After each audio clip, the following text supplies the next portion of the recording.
I wanted to tell my homeschool story, at least the beginning of my homeschool story. So, all through the blueprint, I will be telling you stories about different seasons and different pieces and parts of my homeschool journey. So, I'm going to start out with just how did I become a homeschool mom? Like, why did we make the decision to home educate our children and just how that came about? So, at the beginning, once I had my third child, I have a total of 4 children, 3 girls and a boy. And once I had my third child, Erin, my daughter, I decided that I wanted to be at home full time. And that meant quitting my teaching job as an intervention specialist for Ashtabula area city schools. So at that time, my parents built a new home. We sold our home and we moved into the house that I grew up in, and with our 3 children. And at the same time, my daughter, my oldest daughter, was going into first grade, I think. She did kindergarten in Geneva and then I think started at Homer Nash in Madison her first grade year. And so she went to public school, her first grade 1, grade 2, grade 3. At that point, I also had our second child, Emma, who is 4 years younger than Alicia. She was going to a preschool. So I was kind of going the traditional route. Again, I had been a teacher all of my life and had never really considered doing anything different. When Alicia was in second grade, I think, I met a woman through our church, and our girls were involved in a kind of like a Girl Scouts. It's called Missionettes.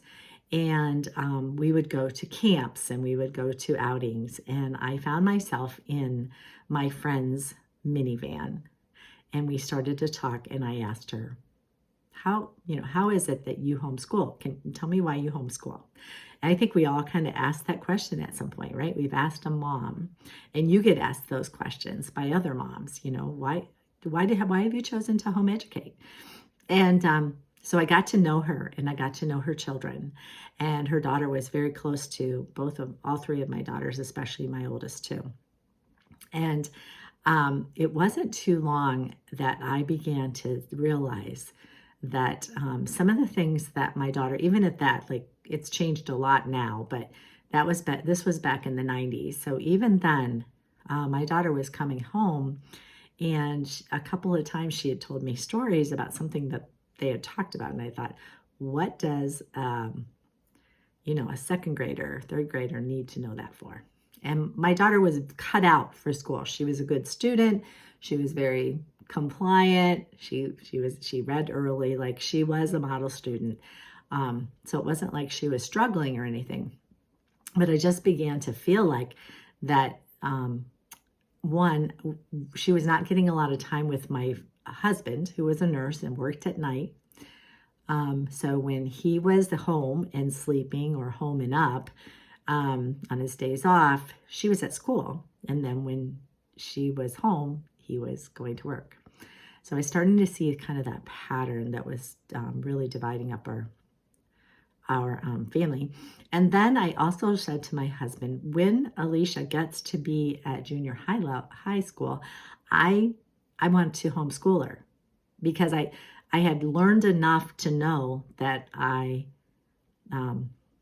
didn't want her exposed to all the things that might be in a middle school, junior high, environment. So my husband proceeded to say, well, if you want to homeschool, why are we waiting? Which I thought was a really good question. Why am I waiting? And so after some prayer and consideration, we brought her home. She was the only one of my children that ever went to public school until when they got older. And I'll talk more about that. But I basically homeschooled all 4 of my children the majority of their years. So that's how I became a homeschool mom. And again, I will tell you lots more stories in some other videos.